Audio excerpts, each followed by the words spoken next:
Okay, so we're talking about talking right now. Um, I watched some of my videos last night, and while they come off kind of differently every time I make them, they seemed especially rambly. And I got away. I've tried ways to get over the rambling. I've tried, taking notes or in bullet form, or even like kind of writing out what I want to say, but it never comes across as natural whenever I write things down and kind of have to reread it to the camera. So, you know, I tend to try not to betray my video format by just belting it out and seeing what happens and kind of calling it somewhat of a candid kind of take on where my mind is on any given video. I will say though that if you have the time and you watch some of my videos, you'll see that it isn't as much as it's rambly. It's not just random nonsense, and all the videos actually do connect to a point where you can see a narrative forming and why I get to the places I do get in the later videos from the earlier videos. So there's some cohesion, but in terms of my presentation and my on-camera performance, it's a bit something I definitely have to work on, but we'll forget that for now. So the first issue I want to address is I've had two people kind of question me on where my stance is on climate change. I am not a climate change denier. I don't deny that climate change is happening. I mean, I feel it every time summer comes around. There's always there's these heat waves and things that things that I've never seen before. Um, in my 20 years in Canada. So I definitely tell that the climate change is happening, and I do agree that most scientists, most climate change scientists, 98%, um, believe that there is anthropogenic climate change, and I do agree with that. I am trusting the experts a bit, but also a little bit of my personal experiences in there.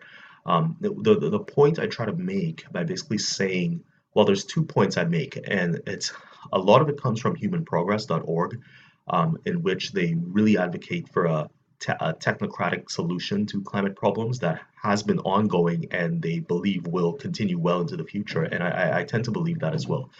I tend to think that there are markers that show we are not as bad as, I mean, in Canada, apparently we're warming at a higher rate than the rest of the world. But I mean, in general, I think people who have claimed that things will get really, really bad have usually been wrong throughout history because of human innovation and human ingenuity in solving problems. So I do believe that I'm an optimist that way. I do think we can find solutions to the climate change problem. But I'm also saying, on a second level, I'm also saying that politicians especially need to be careful how they talk about climate change, and it shouldn't be this kind of like reactionary kind of extreme kind of response to the right. Um, it shouldn't be like Hillary Clinton's quote that I mentioned in the last video as well, where she said we're going to put some coal miners out of business, and even she said that that was a mistake that she made in saying that. It really kind of made made people back off a little bit. So I think it's just important that politicians don't come off as too radicalized when it comes to climate change, because it alienates a certain segment of the populace, and that segment can actually put pressure on governments and end up with through their voting rights, and we eventually end up with right-wing governments that are just climate change deniers, quite frankly, and then nothing gets addressed. So we're thinking about the EPA in the United States, and we're thinking about, well, I mean, that's the main example I can think of right now. I'm sure there's examples elsewhere. So yeah, you do want to be careful as a politician what your rhetoric is.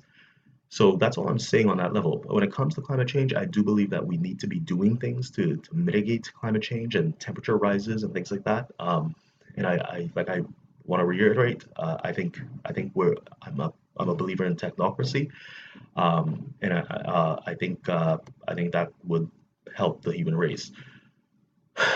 Um, and I guess maybe just to throw it in again on talking about antinatalism, when if I'm talking about antinatalism, I'm usually talking about antinatalism as I interpret it, and I find that environmental antinatalism is not really a concern of mine.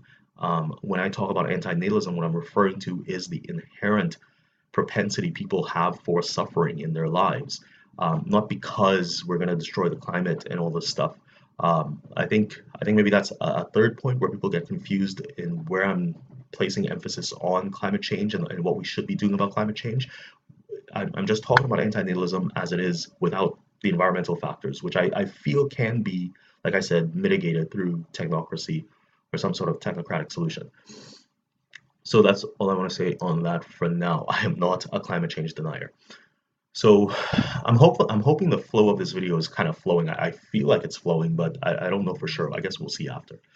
Um, so right, the second point, the second topic I want to talk about is I'm engaged with people, and it's less than perfect circumstances where they keep bringing up this idea of gay atheism, to put it politely. Now, the circumstances I'm in doesn't allow for productive conversation, and therefore I can't judge where they're coming from when they talk about gay atheism. I don't know what they mean. I don't know in what context they're referring to gay atheism. So I'm assuming that what they mean to say is that there is a certain strain of atheism that is very tied to homosexuality, but that's only a guess. But I'm thinking that's what they mean. And that somehow there's a bit of exclusivity when it comes to homosexual atheism and other forms of atheism. So just to address that on the top level, atheism has no atheism is basically a disbelief in God. You don't have to be anything specific to be an atheist. Um, and I think when maybe if they're talking about a strain of gay atheism, I think what they're trying to say is that homosexuals may have some sort of rationale behind not believing in God. And to be truthful, I mean, compared to the general population, 50% of gay people are atheists as opposed to 20% in the general population. So there is that, but I don't believe it's because there's a special type of gay atheism. I think we just live in a time when homosexuality is under a lot of scrutiny by religious leaders and religious doctrine. And I think it's just a focal point at the moment to think about homosexuality and churches and doctrine and religion in general. So maybe there's more of an emphasis when it comes to homosexuality, but atheism does not in any form depend on homosexuality to find its definition. The same things you could say about homosexuals that say, well, if God didn't want me gay, why did he make me gay? You could say that about slaves back at the turn of the century. The late or yeah, the turn of the century. You could say that about Jim Crow, like black people during or before the civil rights movement. You could say that about women.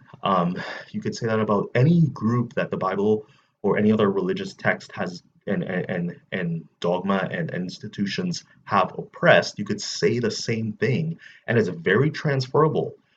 It's just that at different points in time, different groups have been focused on for religious doctrine. So it's more of a religious more of the argument happens more on the religious side more than it does on atheism. Atheism itself does not have any recommendations or or or dogmas or any sort of rules that apply specifically to gay people. It just doesn't. If you're talking about homosexuality in a scientific context, that's still not referring to atheism necessarily. It's just referring to biological markers, genetic markers, how natural is homosexuality, and I mean it's really just a question of anything else that science can address when it comes to maybe sex and gender and sexuality. But atheism itself doesn't have a strain that is called homosexual atheism. Now there is a book out that I've been meaning to buy and read, Queer Atheism. I think I forget the author, but I know one of the co-authors is Hermit Mehta. Um, and I'm sure there's statistics and things like that in there that I would probably be surprised to find out or haven't thought about before. But I think if that's what these mystery people I'm engaged with are referring to, I don't think that there's a strain of homosexual atheism. It's just a matter of emphasis on where religion is kind of attacking at the moment. Um, and the same arguments any human being can make. Like, if God didn't want me a certain way, why did He make me that way? It can't be that God, an all-powerful, omnibenevolent, omnipotent God, cannot know how to adjust human beings. I mean, it seems bizarre, and that's why I think a lot of homosexuals resort to atheism. Um, so that's as far as I want to get in this video. Hopefully, I've gone on for 10 minutes, so you know what? I'm going to end it there. Hopefully, we'll find out. But I think I experienced a little bit more of a flow. But we'll see. Okay, bye.